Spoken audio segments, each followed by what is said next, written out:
So thank you so much for joining us here at the Bassa Canton. Welcome to KaeTv Live, right? All important program. Bring you this program here from Bassa Canton, right?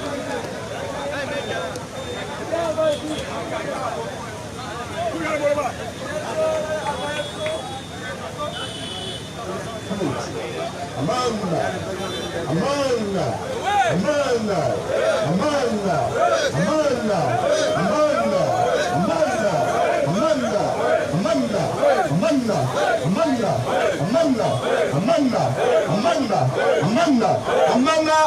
feel just away to.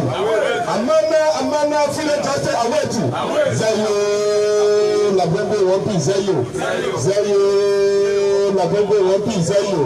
Amanda, if you not under the banner, you will not vote for Amanda.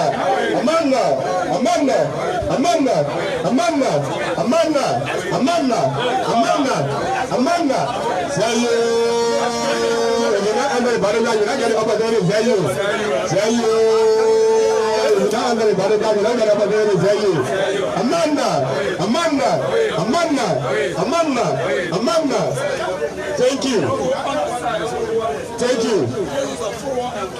Thank you very much. And so, we have the opportunity, you can have a seat.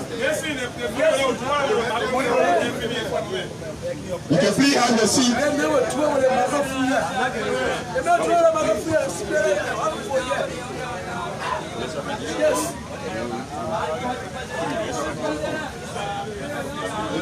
Thank you very much.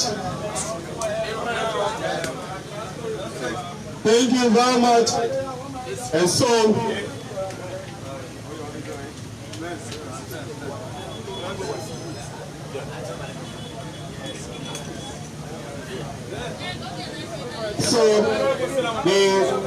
the security can please at least drive behind here to give the space. Good. Thank you very much. And let me say, welcome to the Wise People Republic. Honorable political leader in the Interact. So we'll go quickly into our discussion. If you are just coming and this is your first time visiting the place, this is the Wise People in the letter forum, situated at Tapman Street, the Kiana City, Grand Bassa County. The second non-political in the letter forum in Grand Bassa County. If you enter in room, the Italian get away to welcome you. And if you have the opportunity to enter in Lofa County,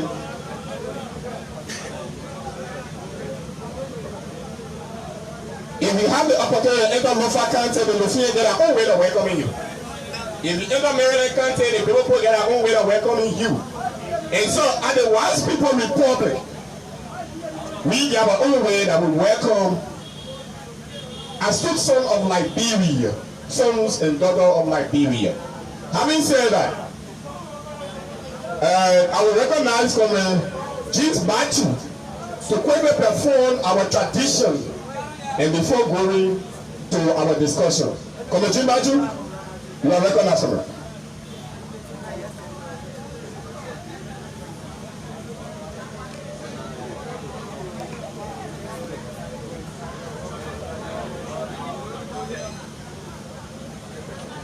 All right, good evening to every one of you, and good evening, Honorable, and your distinguished platform guests. At this time, as my comrade just mentioned, whatever institution or country of origin you come from, there's a way people can be recognized. So at this point, at our Wise People Intellectual Forum, I want to say you are welcome. And so we are going to, as you know, this is an Atai period, so we don't bring tea here, right? We have our Atai that we are going to welcome you with. So on this note, sir,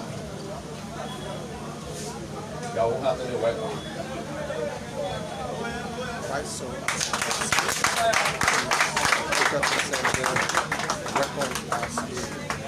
Thank you very much. And so that's our own way of welcoming our guests at this country resident. We say the place a country because we have the leadership here. They say leadership, the problem as well, our own leadership here. So, quickly, I will go on to our platform guests and I will recognize the chairman of this all-important institution so that he can recognize or welcome or introduce the human rights to us. Oh, the poor grandpas can just say, oh, say. Wise people intellectual forum. I'm humble. Not just humble, but I'm also grateful and honored to be in my own country. I'm Lawrence and Goya, the true son of the great city of Grand Bassa County, Buchanan.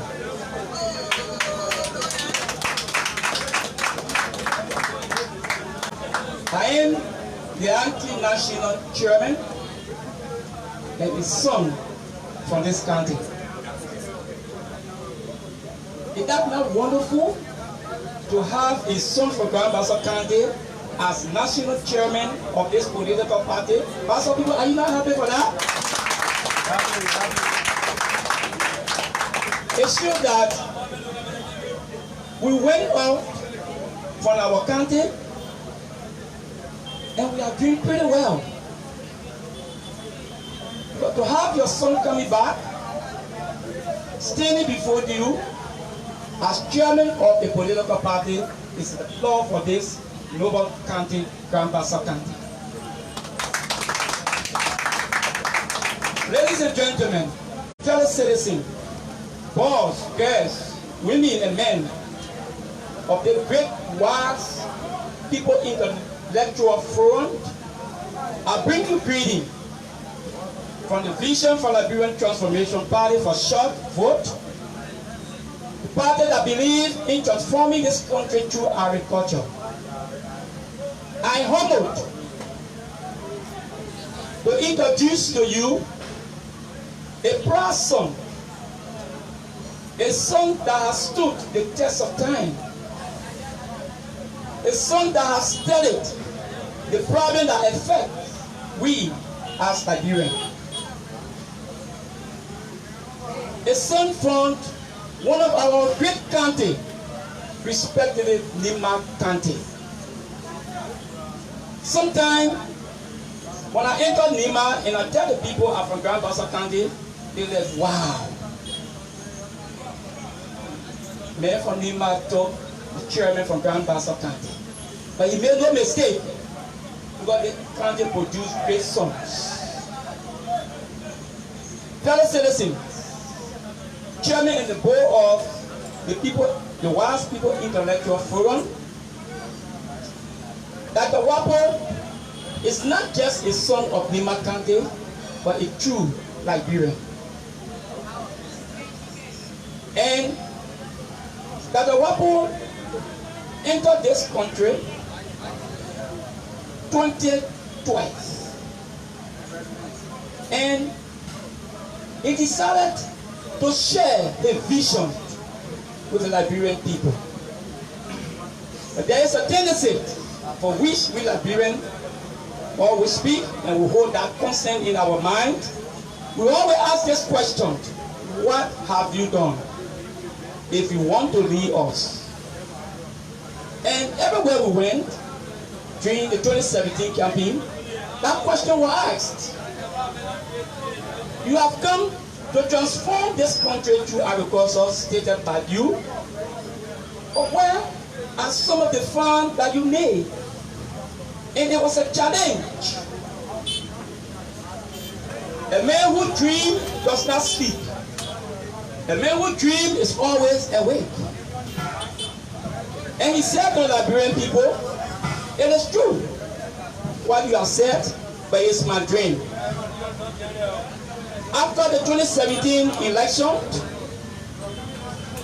the question was asked, Dr. Whapoe, with all of the serious things that you have in the great United States of America, are you going to return or are you going to remain with the people of Liberia to transform the country through agriculture as previously stated in your campaign message? And he said to the executive of this noble institution, he said, give me a chance to think and I will give you a full answer. After a week later, Dr. Whapoe called the executive member and said to them, it is good to make friends, but it is hard to keep friendship. But this friendship I have come to create and make. I have come to make this friendship forever and ever. Amen. Today, this is a son, a man that I believe strongly in.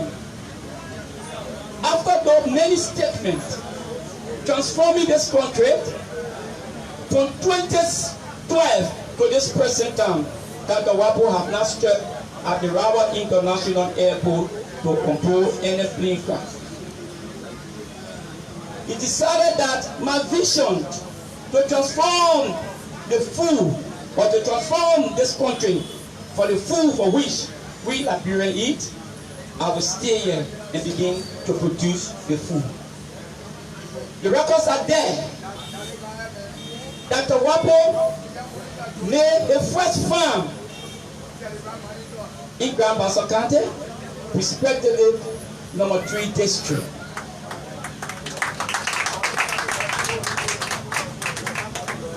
Mind you, where we did not camping, the late godfather of this noble county, may his soul rest in perfect peace. Our godfather, Charles Walker Bronsky. He said, Dr. Whapoe, how did you get that vote in number 3 district? I didn't see you there. He said, I was not there, but my agricultural tools were there. Ladies and gentlemen, wise people, and I like this name, but when wise men speak, he speak good things.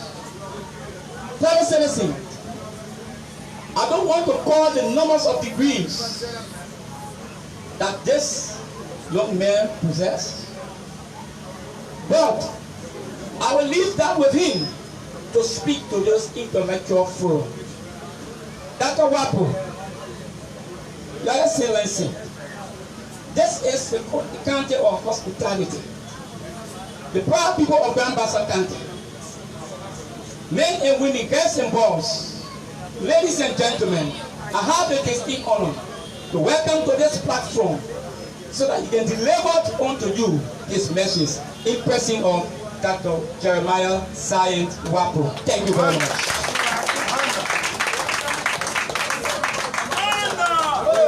Amanda,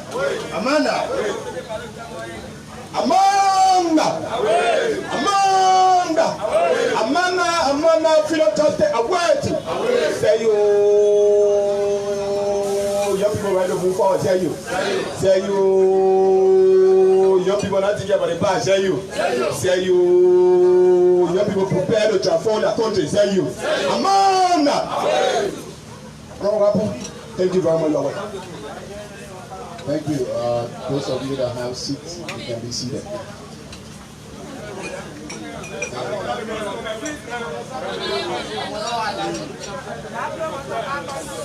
Those of you that are standing, when I was coming to Bassa, there was some gossip that I heard along the way. They said, where you are going in Bassa, when you are talking there, you will not hear yourself. The people will be causing us. I say that is not true. So I want to ask the Bassa people, what the people were telling me that you guys can cause noise, is it true? No. So you guys agree with me, I don't cause noise, is that right? Yeah. Thank you very much. What Mr. Lawrence Nguya, acting chairman, Vision for Liberia Transformation Party. Madam Tata Kamara, National Cheerleader, Vision for Liberia Transformation Party. Mr. Boyman E. Kiawu, Finance and Database Manager, Vision for Liberia Transformation Party. Ms. Chris Z. Harris, my personal assistant and acting co-chair of Social Services.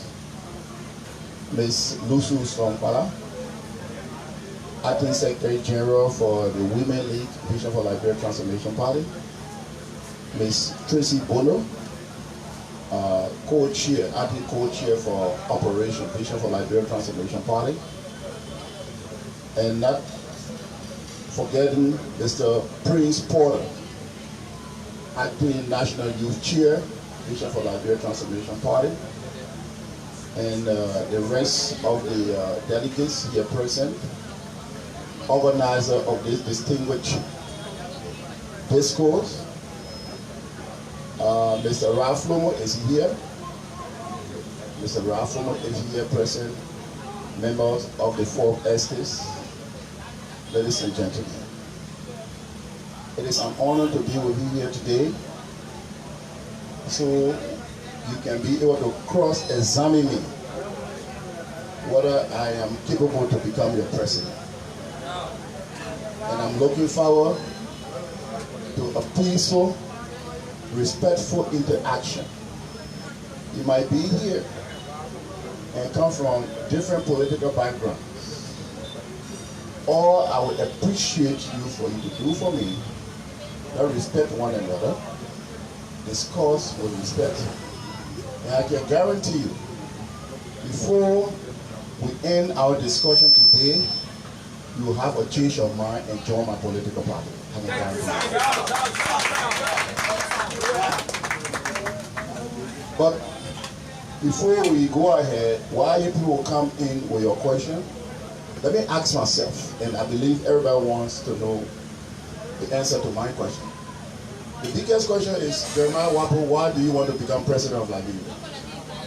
And I believe some of you will be interested to know the answer. The first thing is, becoming a president is assuming leadership. When you are a leader, you should be a problem solver. There should be a problem that you want to solve.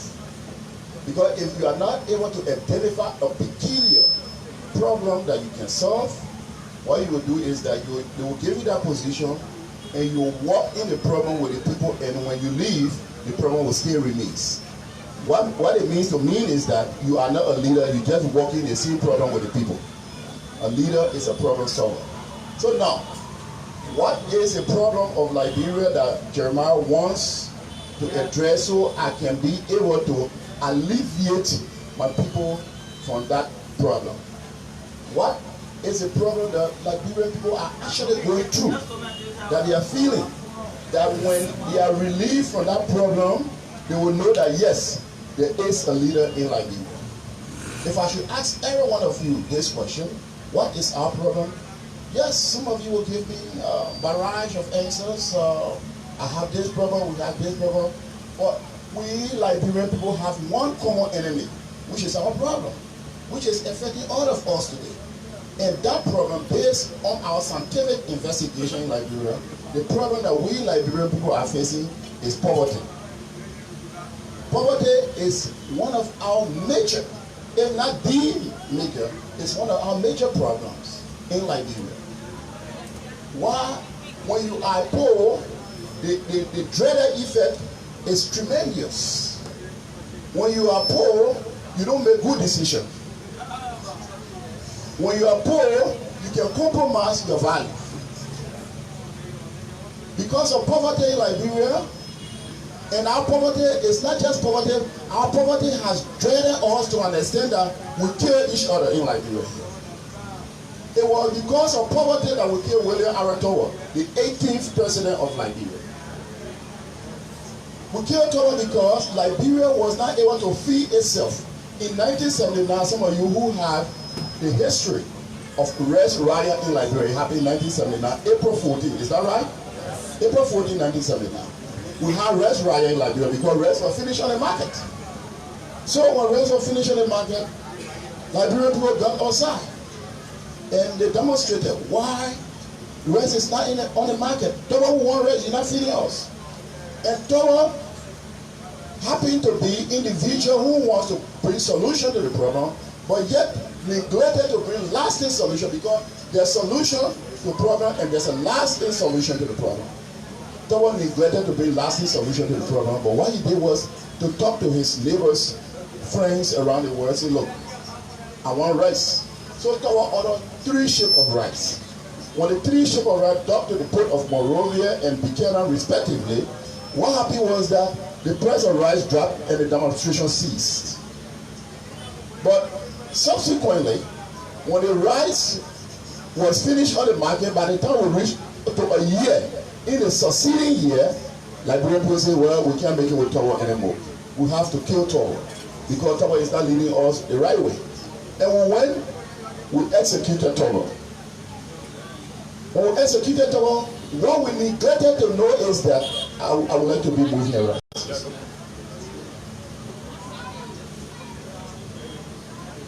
What we neglected to know is that all of us in this room here today, I know one time in our life we've been hungry. How many of you have been hungry before? I've been hungry. But when you were hungry, did you kill your father because you were hungry? No. When you were hungry, did you kill your mother because you were hungry? No. So that means the reason for which we killed Togo were wrong. But I'm going to give you the history so you can be able to discern an idea whether the reason for which I want to become president is genuine. So we killed Togo. When we killed Togo, we did not just kill Togo, we celebrated the death of Togo. We celebrated. You saw men and women outside there. Little woman born soldier, so your man killed Togo. Little woman born soldier, so your man killed Togo. Our mothers took out their lappa. They didn't care for their nakedness at that time. They took out their lappa, they put it on the ground, they were celebrating. But what happened is that this country was there, it was built on a Christian principle. And if say we all agree that it was built on a Christian principle, I will relate you to the Bible. In the Bible it's written. The Bible, in God's own word, it was not Jesus that wrote it, it was not any of the disciples that wrote it, in God's own word. He said, do not touch my prophet. Do not touch my prophet and do my anointed no harm. Did the Bible say that? Yes. When Togo was president of Liberia, he was the president for the World Baptist Mission. That means what? He was anointed, is that right? Yes. That means he was a prophet of God. God anointed him. But what happened when we killed Togo? Instead of all being sad, how many of us in this room here that somebody will grab your child and kill your child and you will be happy and sing? Put your hand up. Now one of us. So when we killed Togo, and in that same Bible verse, when God said, do not touch my prophet and do my anointed no harm, he also said that you who will do this, my wrath will come upon you. And when my wrath comes upon you, you will have no knowledge. You will be wise in your own foolishness, according to the Bible. So therefore, following this trend, because we killed Togo, God wrath came upon us. And I want you to follow the history. When God wrath came upon us, he made us to lack wisdom and were wise in our own foolishness. So, for example, so you can know that we Liberian people have been foolish since God turned against all his day. We said, little woman born so your man killed Togo. And we're dancing. And I just asked you people, how many of you that somebody will kill your child, you dance, and none of us will do it. But we dance, and we kill somebody's child, we dance. So God said, okay, since these people love death, I'm going to send death to them. I'm going to send death to them so that they will be to understand that when they smell death, and anybody talks about death, they will no more love death. So God said what? The first person those that were involved in killing Togo were Samuel Kedo, is that right? Thomas G. Kumba, is that right? Thomas Wanse, is that right? J. Nicholas Podio, is that right? These people look at their county. Thomas Kumba from where? Nimba. Thomas Wanse from where? Sino, right? Nicholas Podio from where? Lofa, right? And you name it. So what God did is that according to the chronological order that he touched his anointed and killed him, God said, I will make you to taste death one by one. Where did the war in Liberia start? In Nimba County, right? Where did Thomas Kuriba came from? Nimba County, right? He wanted for Nimba people to smear death so they can get tired with them. Then when it started in Nimba, it didn't just start there. It didn't come straight to Moria. It slanted to where? Grand Jida County. Who from Grand Jida County? Samuel Kedo, right? So God told them that I will make you to smear them. When you smear them, you will no more like them. So it became war between Grand Jida Nimba people. But what happened is this, even in the very Nimba country, because Thomas Quimba was Gilman, when the war started, our Manon brothers there, when they shoot a gun, boom, they will say, oh, that Gil people war, that Gil people sound coming there. They will even say, hey man, get me a gungun there with you. That means that the Gil people gungun talking there. They didn't know God's plan. God was bringing them gradually so it can affect everybody. So they walking and spread to Nimba County, they control the way of Nimba, and went down to Grand Jida County. But when they went down to Grand Jida County, it didn't start there. It went to Sano County. Among those people that came to which one of them were for Sano County? Thomas was saying for Sano County? Yes. They came from there. I want you to follow it. When they walk in, just imagine the war. Nimba County is closer to Bon County, right? But what happened when it came from Sano County, it didn't come to Bassa, it went straight to Lofa County. Because God is touching those individuals that touch his anointed, he's touching them one by one so they can know that what you are doing is wrong. But the next thing that follows is after you touch everybody, the reason that they walk into Bassa, the reason that they walk into Bon County, the reason that they walk into Kipa County, is because everybody dance. Everybody dance and celebrate. So God wants us to understand that we have earned and they walk over the entire of Liberia. When they walk over the entire of Liberia, what happens is that people started praying, God, we're tired with the war, we want new things to happen. So God went and sat down in his throne. He said, let me listen to them to see whether what they are saying is true, whether they really tired with war. And God gave us a break. We had ceasefire. Is that right? When we had a ceasefire, God said, let me bring leaders so they can choose among them.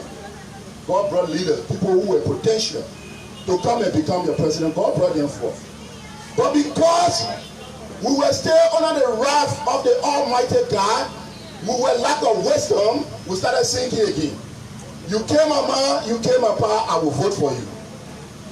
Do you think that white people can sing that song? White people don't sing that kind of song, but that's the song we sang. Because we're under the wrath of God, we lack wisdom. We started singing that song. Oh, God said, really? So they kill your man, you kill my pa, you will vote for the president. I'm coming back for you. God brought another World War I, World War II, World War III. After we got all that war. And I know during those wars, Liberians were sick of war. I believe at that time, that's the time we saw women taking on their clothes to get on the street to pray to God and to beg for peace. God said, okay. Say they are begging now, I'm going to call this serious stuff.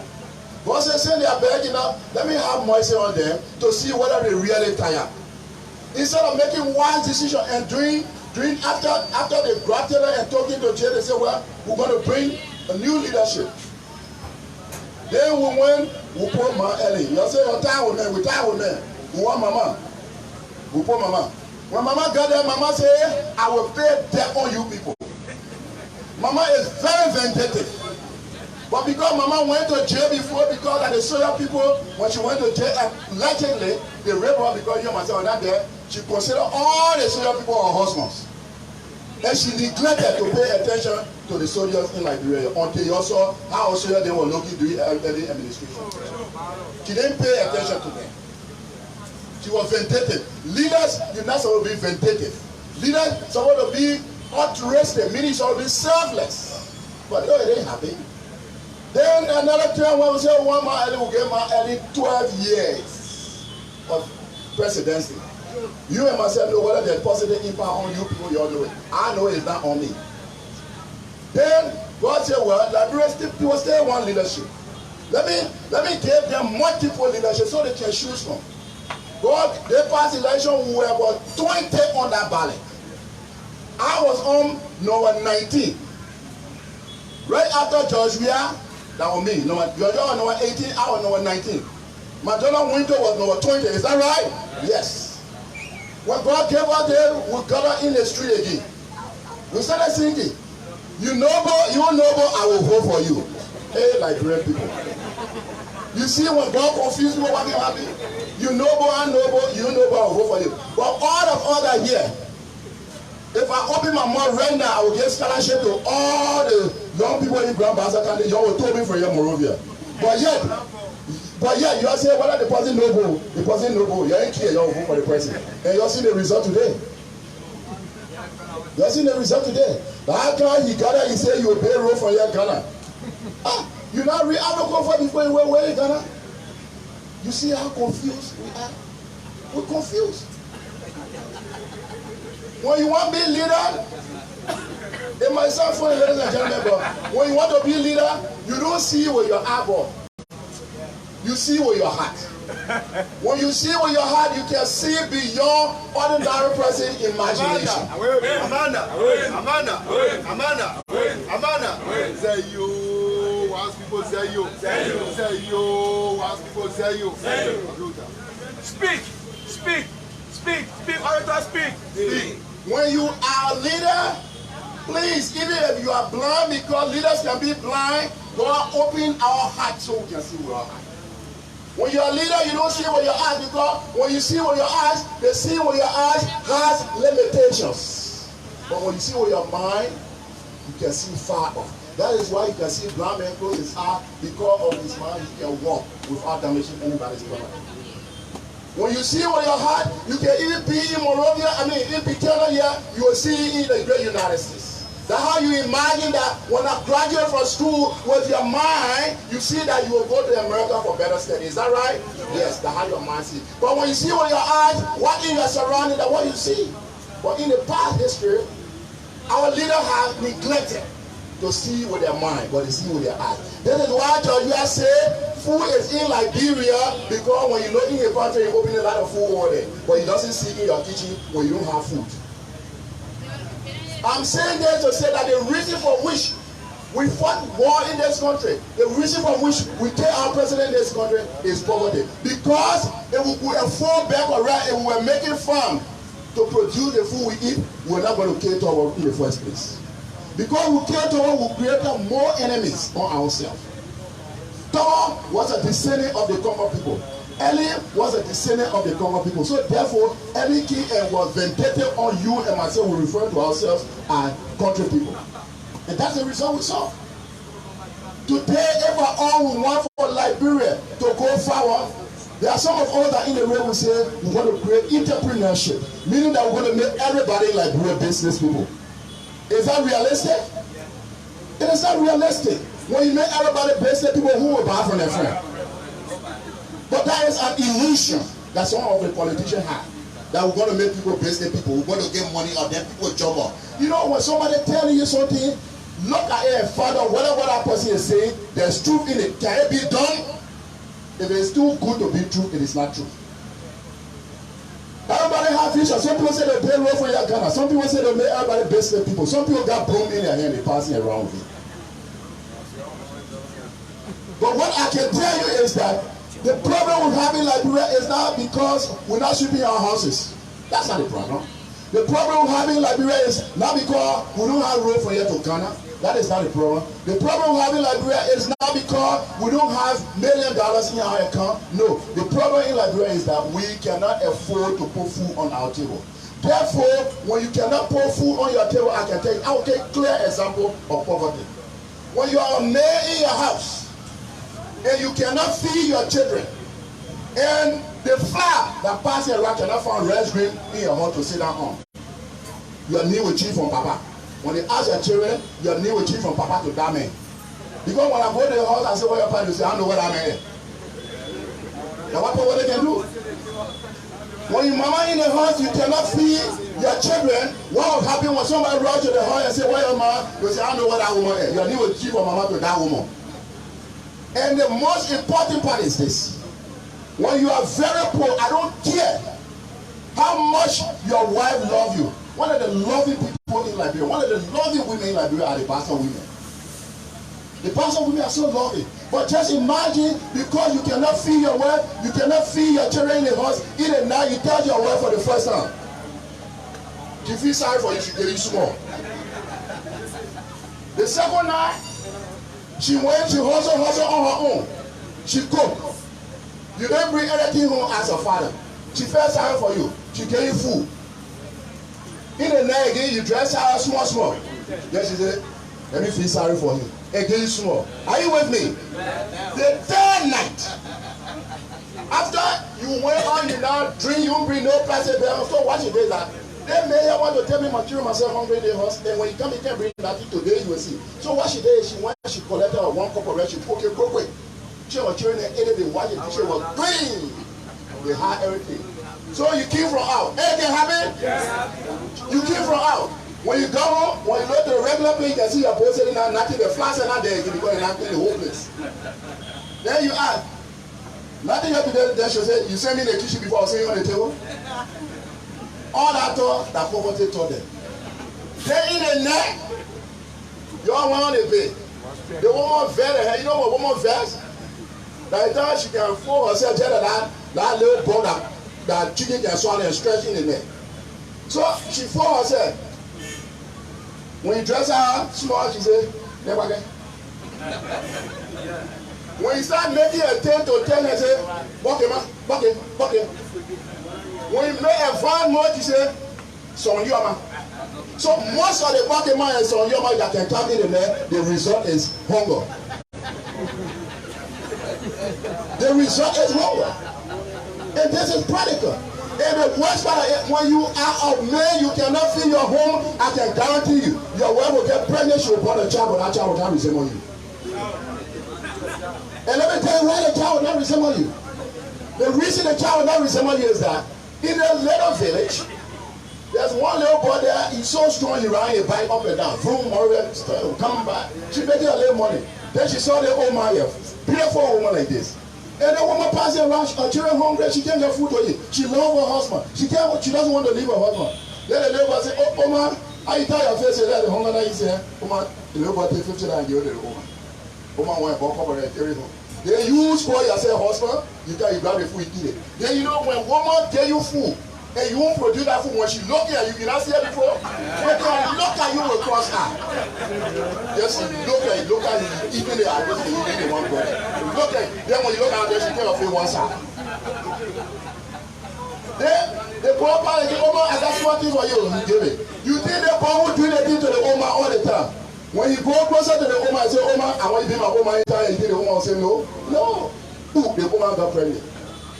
She delivered. The boy so far, but we all that mobile ball. You see how the trouble can come? All of these things can happen because of poverty. That's what's happening.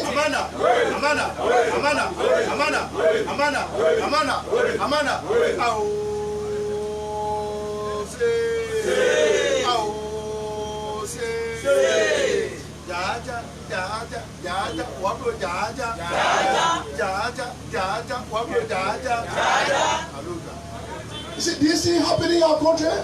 People overlook it, but when they pass around, I will pay a bridge. Somebody is down, you pay a bridge, who will drive car on it? Yeah? You want to pay a bridge, who will drive car on it when all your people die with poverty? I can guarantee when people are really hungry, they don't even have time to sweep in their houses. What you doing with broom? The first and foremost thing a real man you can do for your family is to be able to put bread on the table for your children. My mission in Liberia is simple. If you are here and you are a millionaire, I will look in your face and tell you that I will never be your president because I want to take from you and give to the poor people. If you are here and you are rich, don't count on me to be your president. I'll pretend you security why, but the natural resources of the country, we're going to take it and give it to who it belongs to. The effect of poverty you can see in your country. When you are poor, you make wrong decision. Most of the time, ladies and gentlemen, because of poverty in this country, our sisters that you see in the street, that you young boys, when you're ready, you're right up by whole day, you wear your trousers, you wear your day, you go see the girl in the street, say, from your way level. You know, In those days, because of condition, they will give you their prices. When I was coming on as a young man, the most expensive commodity I've ever seen in my life, the women. Because when I was coming on, you could leave child in the mother's womb and go engage that child and tell the mother, when you deliver with this child, and this child is a girl, that's my wife. Who knows that history? We used to do that before. But today, because of condition, because of poverty, our most expensive commodity has become the least expensive commodity. It is my responsibility as a citizen of this nation to re-dignify our mothers, our sisters, so they can have that dignity again. This is why I'm here. Today, our young men and women, this country has neglected to protect our young men and women in Liberia here. Most of you young people are here, you people have graduated from high school. But you want to go to colleges, but no way. You are struggling. The bicycle you're running today, you're not riding that bike as an option. You have to. And in life, there's a difference between wants and need. There's a difference between needs and have. When you have to do something, that means you are desperate. But because of life situation, because of poverty, you see that every home has had what we refer to as role reversal. Meaning the role that the father is supposed to play, they're not playing anymore, that the children playing the role. And when the children are playing the role of the father, what happens is that they take the responsibility of the father. So therefore, just tell me this. If you as a father, you're not feeding your home anymore, it is your son that feeding your home. If there's a possibility for you to tell your son, when his son will go to ride his bike, anytime the morning, tell him, say, sit down here, let me advance, they will listen to you. No way. No way. They will not listen to you because they want to play the role that he's supposed to play. The son will rather tell you, you will be walking when you're advancing, Papa, now you think you don't have time for it. That is the result of reversible responsibility in homes.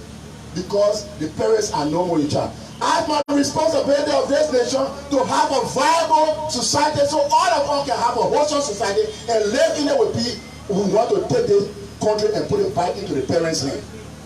When the country gets back into the parents' hand, you will see that this country will be stable. When I was coming up, the only place I ever heard Gonan boss in Liberia, a few places, West Point and Nikuta. Is that right? But today, the idea, because our parents are no more in charge, first in Liberia we have 16 different tribes. Is that right? Everyone knows 16 tribes in Liberia? But I can tell you that we have 17 tribes now. The new ethnic increase that has been introduced into our society because of poverty is the tribe we call Zogos. We have a new tribe called Zogo. These people got different language. When I came from the state, you know, when I'm driving and the people say down, I look. I said, well, how do they know that I have a doctorate degree? Not really how they call everybody. That's their language.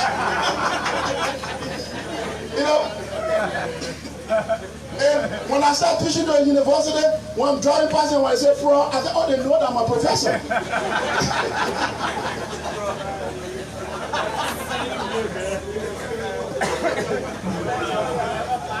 So you see the people language, and I didn't know that these people got different language.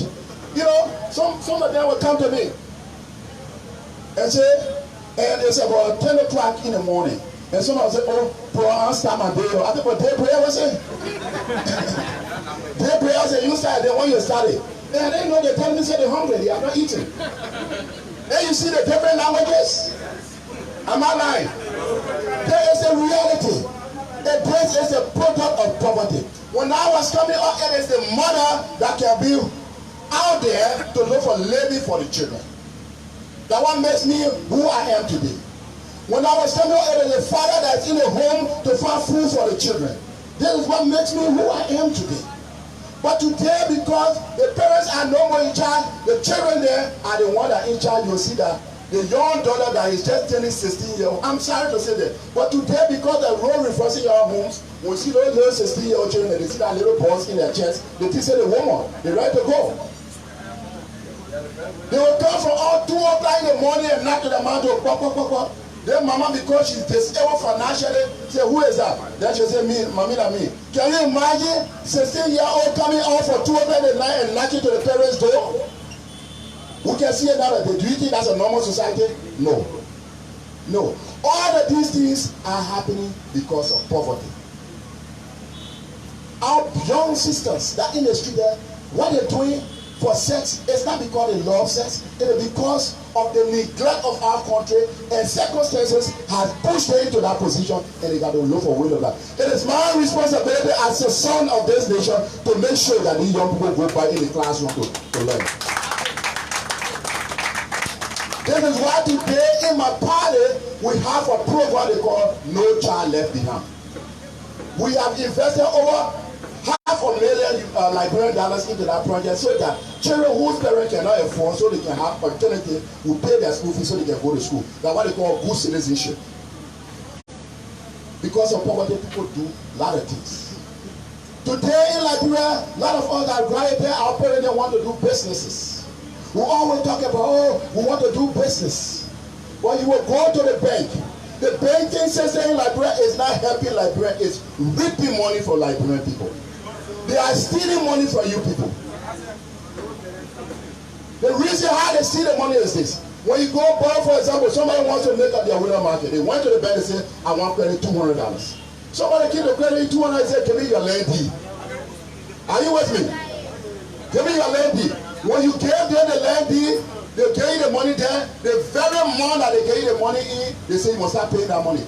Have you made any interest on that money before you pay money? No. So what happens is that you start paying that debt from the capital. Nobody borrows money for building and pay the money from the capital.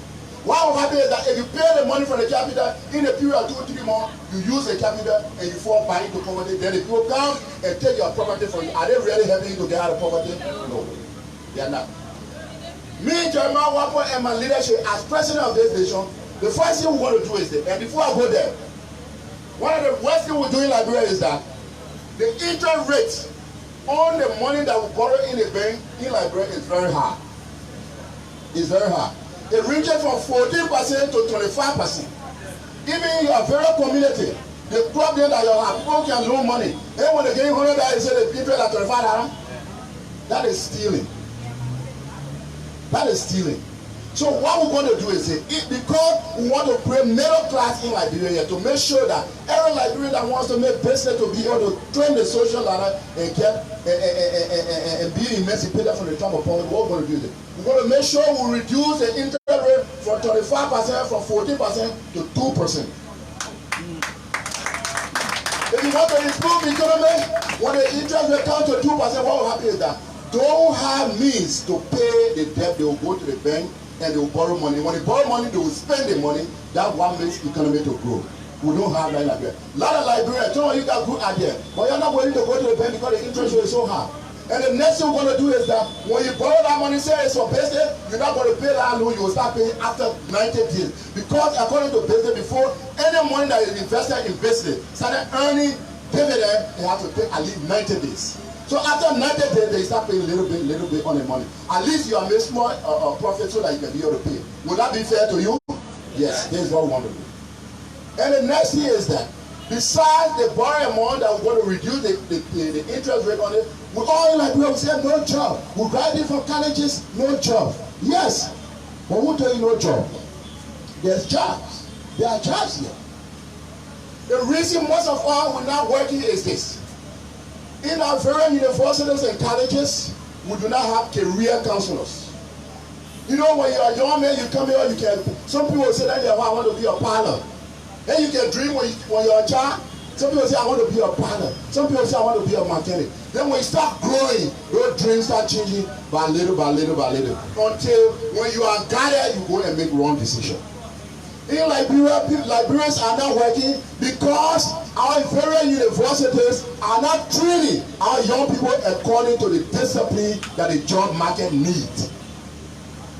For example, we have medicine in Buchanan here, right? Medicine is here.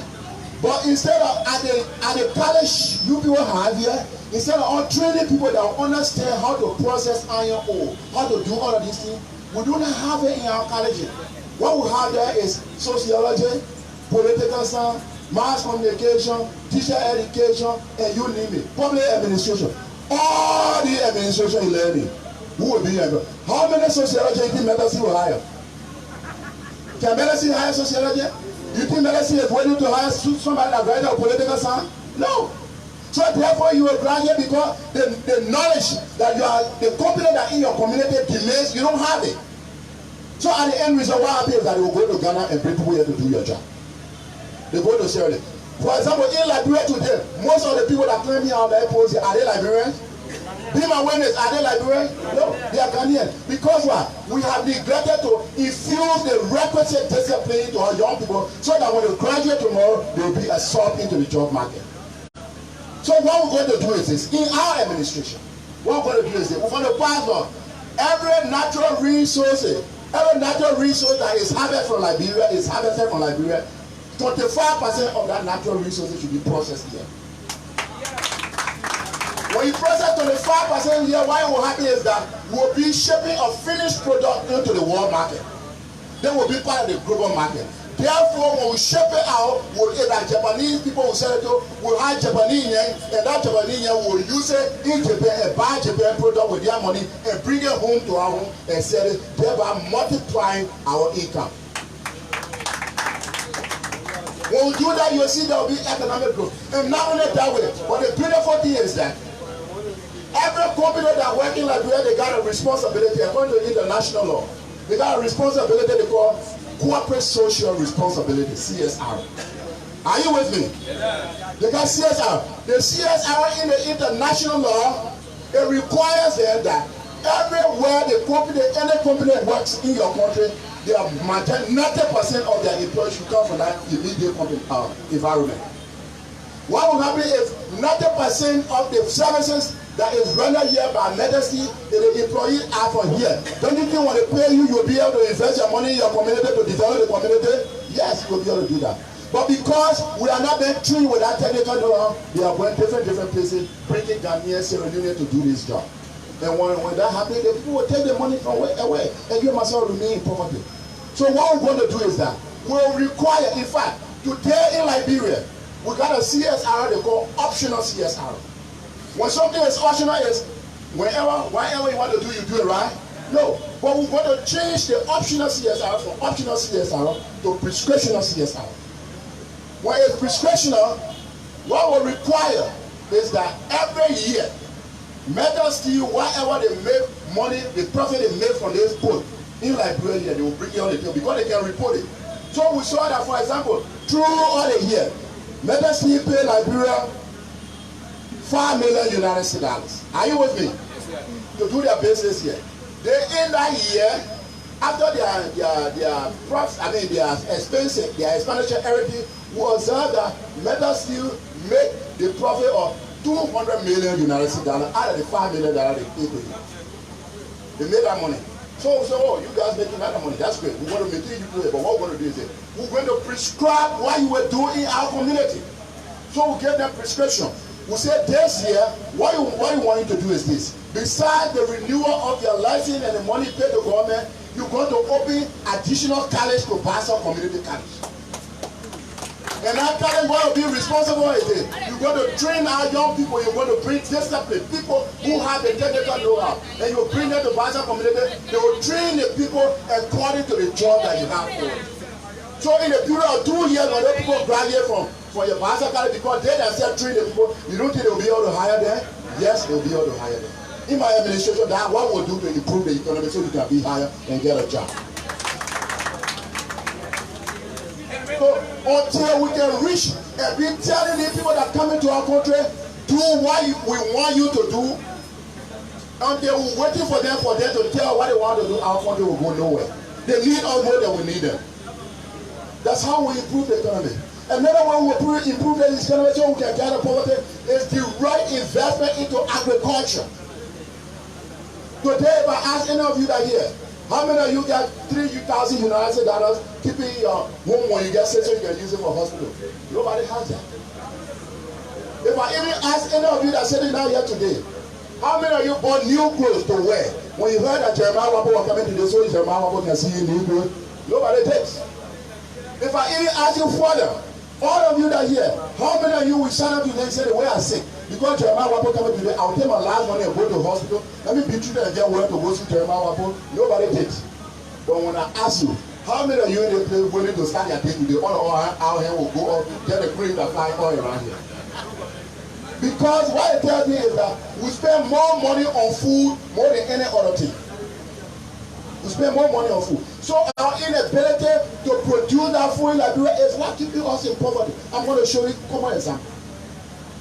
Today, for the importation, there's something when you say the economy they call it capital flight. Are we aware of what they call capital flight? Yes.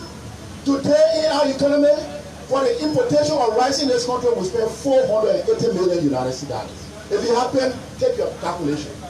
$480 million to bring food into this country. That means $480 million is leaving your economy to go to the next person's economy. That's the reason why all those companies that are telling their residents they are richer more than us. Because we've been doing it for the independence of Liberia. 170 some more years we have been doing it. Don't think that's enough money that will ship into another country? Today for the importation of just common pepper into our country so okay. When I was coming here, I'm going to interior. I don't buy pepper from Monrovia to carry the interior. But nowadays, I can guarantee you, people are living from Monrovia with pepper in their head to carry the Goro Gishistam. So when you see it happening, what I'm telling you is that for the importation of pepper in this country, we are spending $23 million United States dollars to bring pepper into this country. Why if we support our farmers to produce pepper, that $23 million will not circulate in our own pockets here? Yes, it will help us to get out of poverty. For the importation of peanuts, just peanuts, in this country we're using $18 million United States dollars to bring peanuts into this country. Most of our peanuts in the country, where is it coming from? Guinea, right?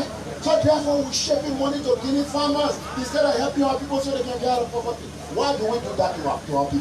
That's what they call cruelty in the higher heights. For the importation of oranges, all this I'm telling you, if you're not happy, after I give you the phone, tell me say that Whapoe you lie. For the importation of oranges in this country, most of the oranges we saw in Liberia is not from Liberia. Most of our oranges coming from Sierra Leone. Most of the oranges coming from Sierra Leone. For us to bring oranges in this country so we can suck it, shame on us because Liberia has the higher rainforest in Africa. Liberia have more bush in Africa, but yet our government officials have neglected to produce that. So $18 million to import, $18 million United States dollars to import oranges into this country. That's capital flight. Liberia has an economy of $551 million United States dollars. So out of that $551 million United States dollars, they will have a capital flight from one industry of rice. $480 million. For pepper, $23 million. For peanuts, $18 million. For oranges, $18 million. Tell me in your own word, what is the possibility that you, myself, and our parents will be able to get out of poverty? No way. No way. We are in a trap. We are in a trap. So what we want to do is to be able to emancipate our people from the trap of poverty, we're going to have direct investment into our local farmers. When people are producing the food they will eat, you will see that they will be emancipated from the trap of poverty. We're not just going to do the same thing that we used to do, subsistence farming. No. If you have 300 acres of land, the government will be responsible. That is why when we take over, we will be the first in the history of Liberia to create agricultural battalion in the Mediterranean. When we create agricultural battalion in the Mediterranean, we got so many people to fight. So therefore we declare war on poverty. So when we create the agricultural battalion in the Mediterranean, that battalion will be able to use no equipment, no mechanized equipment will bring the country so they can use it on your farm, and any food that they produce there, it will be for you. The government will be able to buy it, thereby helping you to get out of poverty. Does that make sense to you? Yes. Yes. Because, let me tell you something, a government was, not that they're not wise, they are wise in a negative way. Because according to politics have 48 laws of politics. Quote me. I'm a professor at the university. Quote me. Politics have 48 laws. And one of the laws says, suppress them to lead them, to rule them. Make them to depend on you. The more they depend on you, the more you have control over them. So what the government of Liberia may dream, Itami Memorial is to suppress you intelligently so you can feel that they love you. They don't love you. I'm giving you the secret today because for the importation of rice in Liberia, beside the $18 million, government gave them extra $11 million anytime they bring rice into the country. And subsidy.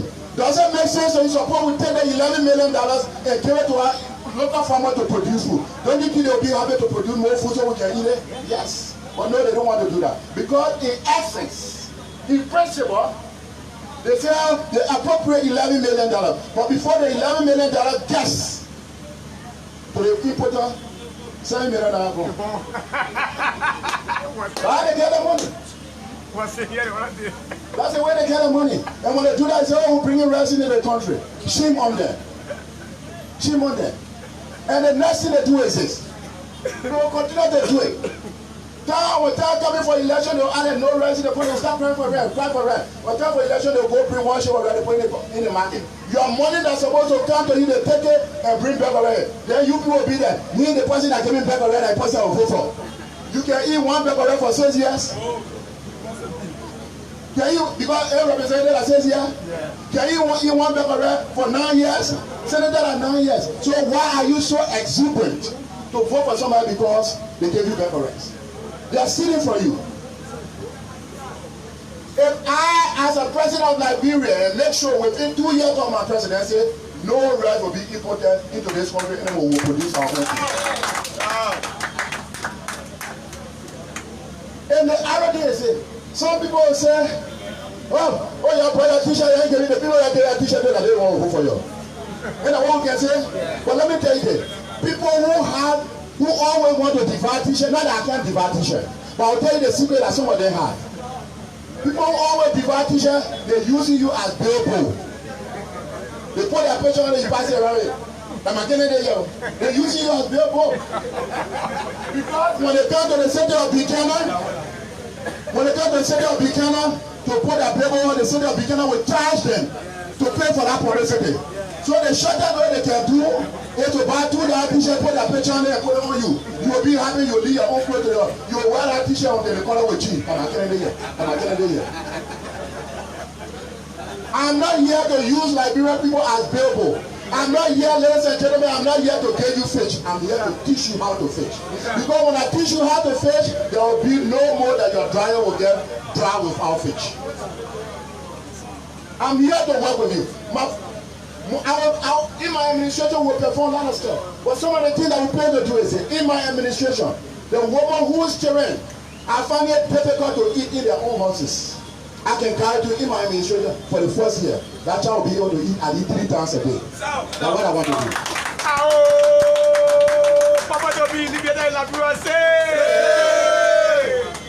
In my administration, there are parents who cannot afford for their children to go to school because there's no money. But I can guarantee you, in the first year of my administration, you will walk, your child will walk to the classroom, nobody will be able to ask that child, where's your money? Because you live below the poverty line, it is the government responsibility to be able to pay that child's school fee. And that's what we're going to do. That's what I'm here for. One of the dangerous things in Liberia is this. What we have in Liberia, you people call government, I don't call it government. We don't have government in Liberia. What we have in Liberia is a private enterprise. We have a private enterprise. Joshua is the CEO for that enterprise. And Samuel is the general manager for that enterprise. And let me tell you why I call it private enterprise. When you're working in a private enterprise, those who work for that enterprise, they are the ones who can take it. Is that correct? Yeah. They are the ones who can benefit from it. Is that correct? Yes. But how many of you here that is not working with the government that is benefiting? Put your hand up. Like it. Because you don't work with them, you don't benefit. Even though the worst part here, the Ministry of Health has a policy. It says that every Liberian, every year they give you $19 for your health care. They give you $19 for health care services. How many of you here, you ever went to the hospital? They say, oh, you know, government of Liberia not pay your hospital bill, go with your $19, you put your hand up. No. And the reason is this, they will not do it, they will not get that money because the more you get sicker, the more they get healthier. Because when they get sick, they will go to Turkey. Some of you are coming from Turkey. You know how many of you know, I said they will go to Boya and they say you to Turkey? But because they take your $19 all over, for example, if you are 22 years old today, multiply 22 by 19. And how many of you will call that money are millions of dollars? They take that money and put it into their pocket when they get sick, they fly to Turkey. If at all in my administration, a JFK is not good for me to go to JFK, no Liberian should be able to go there. It is our responsibility. That's why we say in our administration we will provide what we refer to as universal health care. The universal health care will provide opportunity to people who, when you are taken to the hospital, instead of the nurses and the doctor paying attention to you to treat you, the first thing while you die, you're looking for air to breathe. They ask you how you pay the hospital bill. That is inhumane. That is why we're going to make sure anybody that is rushed to the hospital with emergency, you will be covered on our insurance policy. Nobody will ask you again, and nobody will check you out. That's what we are here for. Ladies and gentlemen, a healthy nation is a wealthy nation. Liberia is one of the countries, it's not the country, it's one of the countries in Africa today that our people don't live longer. So you people live longer than us. Ghana live longer than us. Nigeria live longer than us. Africa live longer than us. Because what? They provide the best healthcare services. Have you heard some people can leave and go to Nigeria for treatment? How many 99 years they want somebody that say Nigeria to bring them to Liberia for treatment? They were not happy. They're happy because the way we do ourselves in this country, I want to work with you so Liberia we can give our dignity. We are not respected among the community of nations. One time I traveled with some friends. I was traveling from Great Britain to France. And I was in a plane. And one thing that God blessed me with, I speak multiple languages. The one who was on the plane, there's a guy that was sitting there that was speaking French. The guy said, one of the small countries in the world that I see is so rich, but the people inside are so stupid, than Liberia. So it drew my attention. He said, when you came to Liberia, when you travel all around the world, you came to Liberia, when you reached to Liberia, he had only $10,000 left for him. So, and that money that he had, the money was so small, he could not survive on $10,000. So he read Liberia political system and governance system. He said, okay, what I'm going to do is, I'm going to go and register a company with $10,000. He said when he went to register the company, the people, the bribery was not easy. When you go to the other office, somebody look at it and say, okay, I want to do your paper, but I can't pay you. Can you imagine if we can do that? You go to the office and say they didn't get paid. The guy said, okay, so he said he started bribing the company, he started bribing. By the time the $10,000 finished, they wanted him contract. You know how much a contract they gave me? They gave $30 million United States contract. From 10,000, you got $30 million United States contract.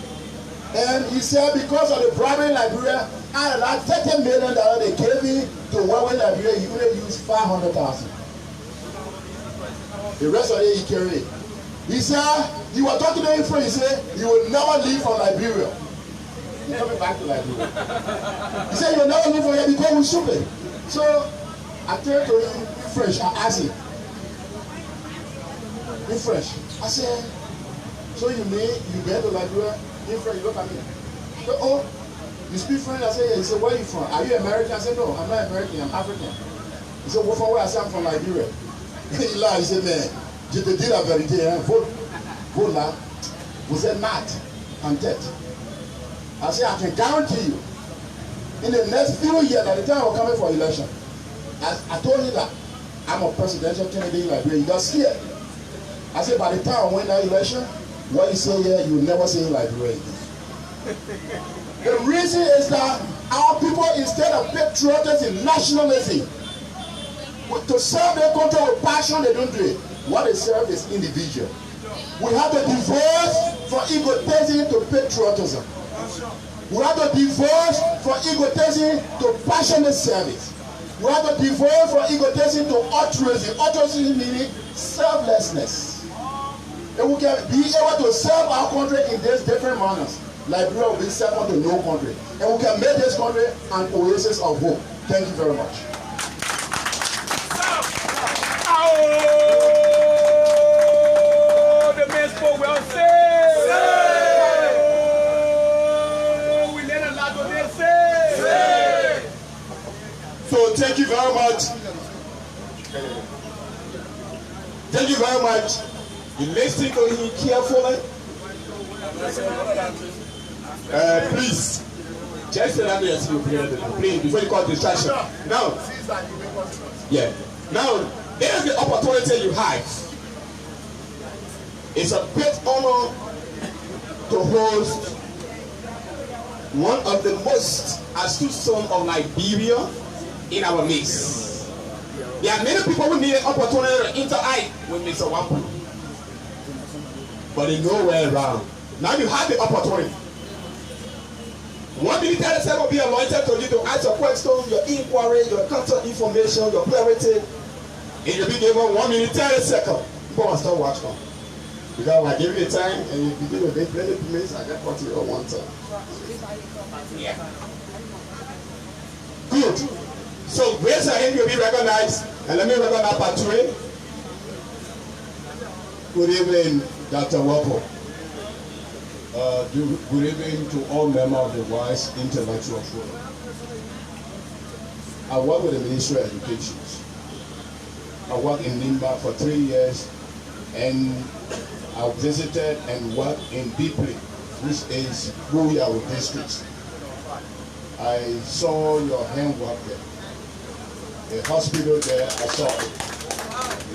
But what I want to find out from you, you have all the good concern and promises that for Liberia.